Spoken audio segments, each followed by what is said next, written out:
ایک بزرگ سے سوال کیا گیا، انہوں نے فرمایا، سوال بھی بڑا اچھا ہے، انہوں نے کہا کہ کبھی ایسا ہوتا ہے فلم دیکھنے کے لیے بیٹھے 3 گھنٹے آرام سے بیٹھ جاتے ہیں، 4 گھنٹے کرکٹ دیکھنے کے لیے بیٹھ جاتے ہیں، کبھی کچھ بھی نہیں ہوتا، سکون سے بیٹھ جاتے ہیں۔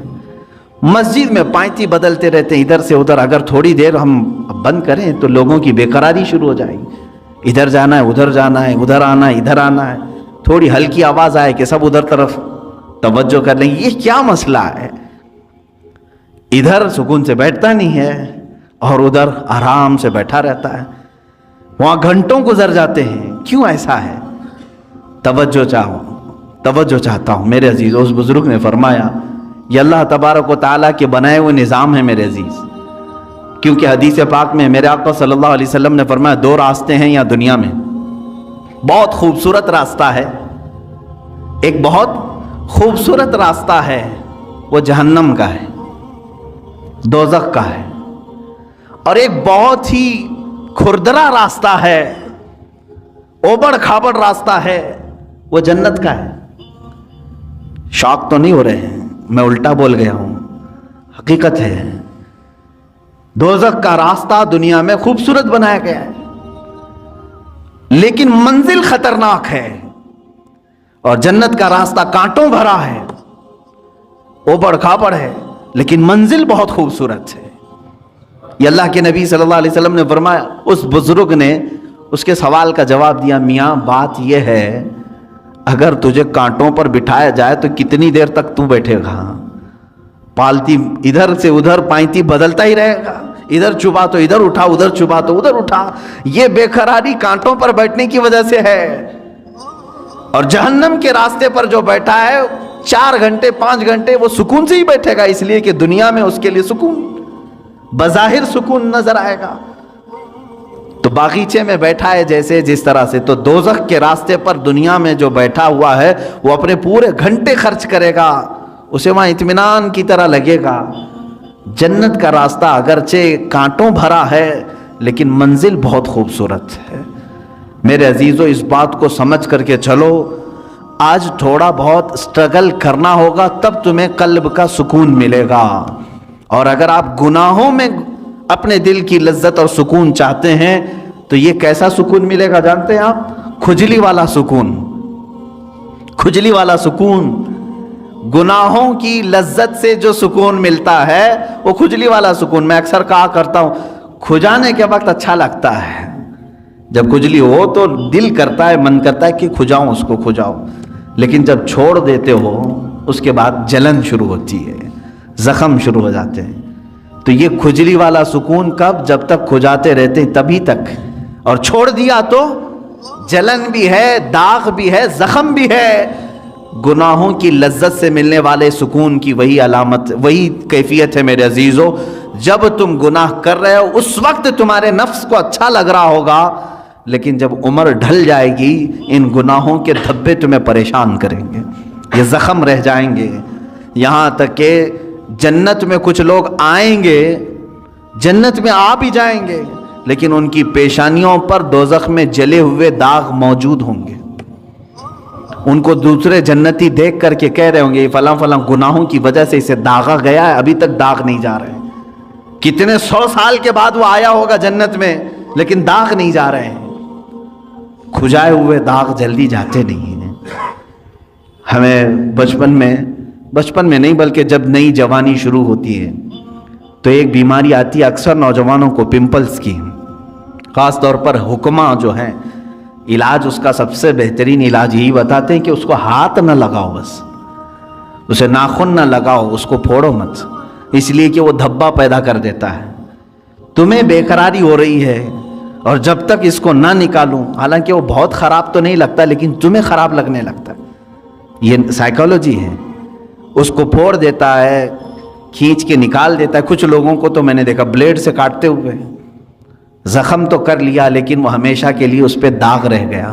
اب اس داغ کو ختم کرنے کے لیے پتہ نہیں کتنے کریم لگاتا ہے، پھر اس کو لیپا پوتی کی جاتی ہے۔ گناہوں کے ایسے ہی معاملات ہیں، جنہوں نے جوانی میں لطف اٹھائے، لذتیں اٹھائی، اپنے ہاتھوں سے گناہ کیے، اپنے شرمگاہ سے گناہ کیے، اپنی آنکھوں سے گناہ کیے، اپنے زبان سے کیے، چند دنوں کے بعد یہ گناہوں کے دھبے اس طرح سے ہوتے ہیں کہ اللہ رب العزت کی نظر رحمت اس کی طرف نہیں ہوتی ہے، اس کی دعائیں بار اجابت سے نہیں ٹکراتی، یہ تمام معاملات اس کے اپنے کیے ہوئے ہوتے ہیں۔ اسی لیے قرآن کہتا ہے ما اصابکم من مصیبت فبما کسبت ایدیکم، جو کچھ بھی مصیبتیں تم پر آتی ہیں یہ تمہارے اپنے ہاتھوں کی کمائی ہے، تم نے اپنے ہاتھوں سے کیا ہے۔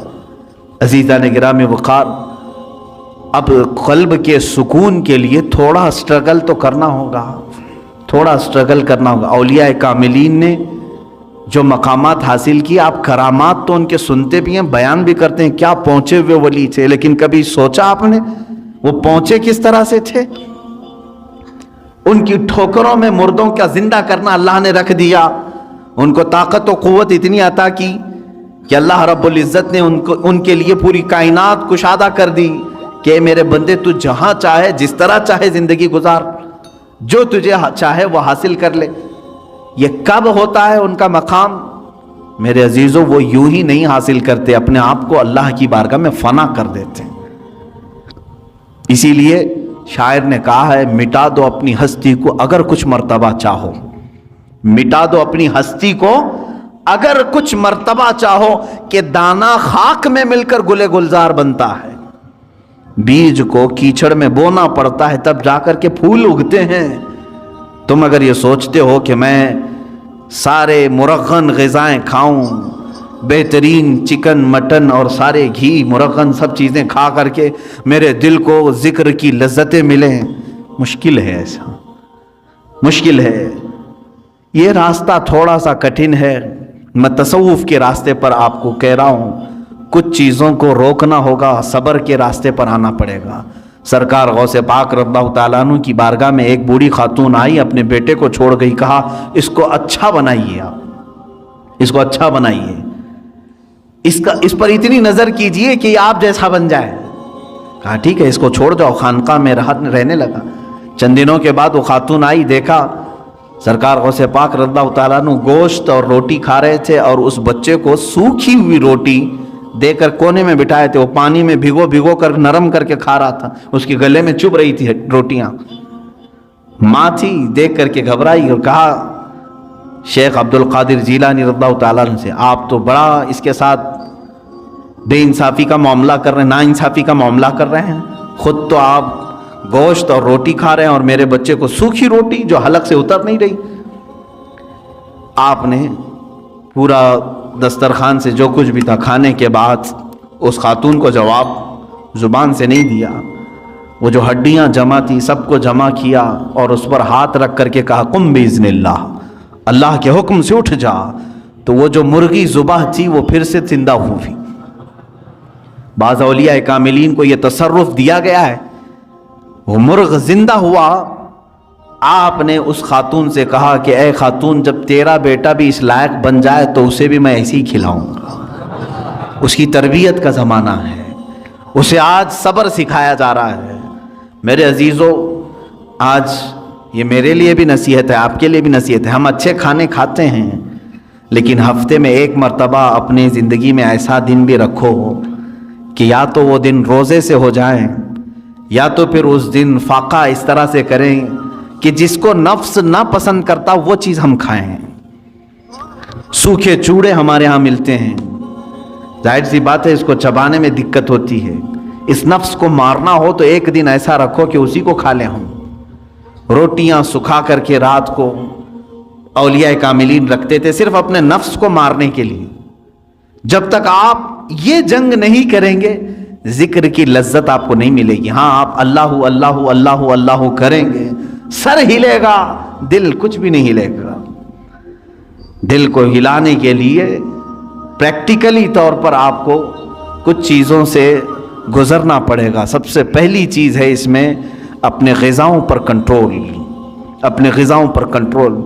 یہ غذاؤں کی لت جو ہے ہمیں آج حرام کاریوں کی طرف لے جا رہی ہے۔ زبان کے چٹخارے جو ہیں بہت خطرناک ہیں، اسی لیے دنیا میں دو ہی شہوت ہے، سب سے بڑی شہوت، ایک شرمگاہ کی شہوت اور ایک زبان کی شہوت۔ ان دو کو اگر کسی نے شکست دے دیا تو وہ ولی بن جائے گا۔ ولی بن جائے گا۔ زبان کی شہوت یہ ہمیشہ اس کو جو لذت مل گئی وہی کھانا چاہتی ہے۔ جس کو گوشت کھانے کی لذت میں، گوشت حرام نہیں ہے، حلال ہے، لیکن کوئی اگر اس کا ایڈکٹ ہو گیا کہ بغیر اس کے تو مجھے چلتا ہی نہیں، تو گویا کہ تم گوشت کے غلام ہو، اپنے اوپر کسی چیز کو تم نے لازم کر لیا ہے۔ کچھ چیزیں ایسی ہیں میرے عزیزوں کہ یہ زبان تم سے وہ سب کراتی ہیں۔ اگر ایڈکٹ ہو گئے تھے، بغیر گوشت کے کھا نہیں سکتے تھے، اتفاق سے ایسا وقت آ گیا زندگی میں کہ پیسہ بھی نہیں ہے، کچھ بھی نہیں ہے، گوشت گھر میں نہیں آیا، کیا کریں گے؟ زبان دوسری چیز تو نگلتی نہیں، چوری کریں گے۔ اور کسی ایسی جگہ پر گئے جہاں پر صرف خنزیر کا گوشت مل رہا ہے، وہ بھی کھا لیں گے۔ کھاتے ہوئے میں نے دیکھا ہے ممبئی میں، زبان کا چٹخارا ہے۔ پیزا میں پیزا ملتا ہے، خنزیر کا گوشت ڈال کر کے آدمی بیچ رہا ہے، لوگ خرید رہے ہیں، کھا رہے ہیں۔ نان ویج کھانے کا ایک شوق ہے۔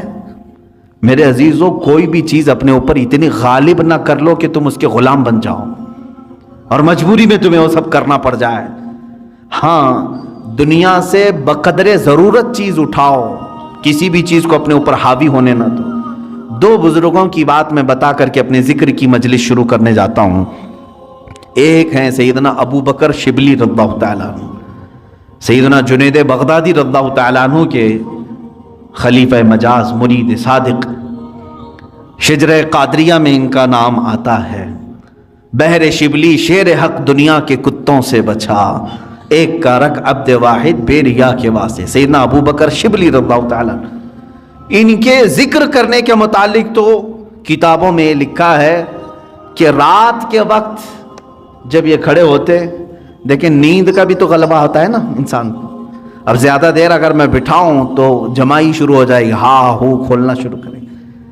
کھانا جب زیادہ ہو جاتا ہے تو نیند کا غلبہ بھی آیا، اور یہ نیند بھی اللہ رب العزت کی یاد سے غافل کرنے والی چیزوں میں سے ہے۔ خشوع و خضوع نہیں رہے گا، اطمینان قلب نہیں رہے گا، یا تو مجبوری میں بیٹھے گا، یا تو تماشا دیکھنے کے لیے بیٹھے گا، یا تو صرف نام گنانے کے لیے بیٹھے رہے گا۔ جو اس کا قلب کا حضور ہے، حاضری، وہ نہیں ہو پائے گی۔ نیند کا غلبہ آیا۔ حضرت ابو بکر شبلی رحمۃ اللہ تعالی علیہ سلسلہ قادریہ کے مشہور بزرگ ہیں۔ رات کو عبادت کے لیے کھڑے ہوئے، جھپکی آئی، اونگ آتی ہے نا، صرف ایک اونگ آئی، اللہ اکبر۔ اس کے بعد آپ اتنا روئے، اٹھے اور جا کر کے کیا کرنے لگے معلوم ہے؟ نمک میں سلائیاں پھیر کر اپنی آنکھوں میں لگایا۔ نمک کا سرما لگاتے تھے، صبح تک ان کی آنکھوں سے خون بہتا تھا۔ لوگ دیکھتے، ان کے مریدین کہتے، روزانہ پھر آپ نے یہی کرنا شروع کیا۔ کہا میں ان آنکھوں کو کیوں نہ سزا دوں جو مجھے میرے رب کے حضور حاضر ہونے سے روکتی ہیں، میں ان آنکھوں کو کیوں نہ سزا دوں، یہ غافل کرتی ہیں مجھے میرے رب کے حضور حاضر ہونے سے۔ یہ سٹرگل ہے۔ اولیاء کاملین یوں ہی یہ مقامات نہیں حاصل کیے، انہوں نے اپنے آپ کو فنا کر دیا یاد الہی میں۔ حضرت شاہ مینا رحمت اللہ تعالیٰ علیہ لکھنؤ کے بڑے بزرگ ہیں۔ شاہ مینا کے نام سنے ہوں گے آپ، یہ لکھنؤ میں آج بھی ان کا مزار مرجع خلائق ہے۔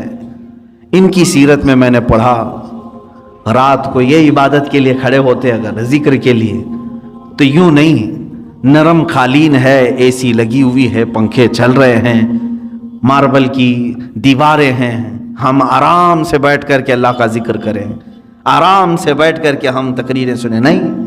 حضرت شاہ مینا رحمت اللہ تعالی علیہ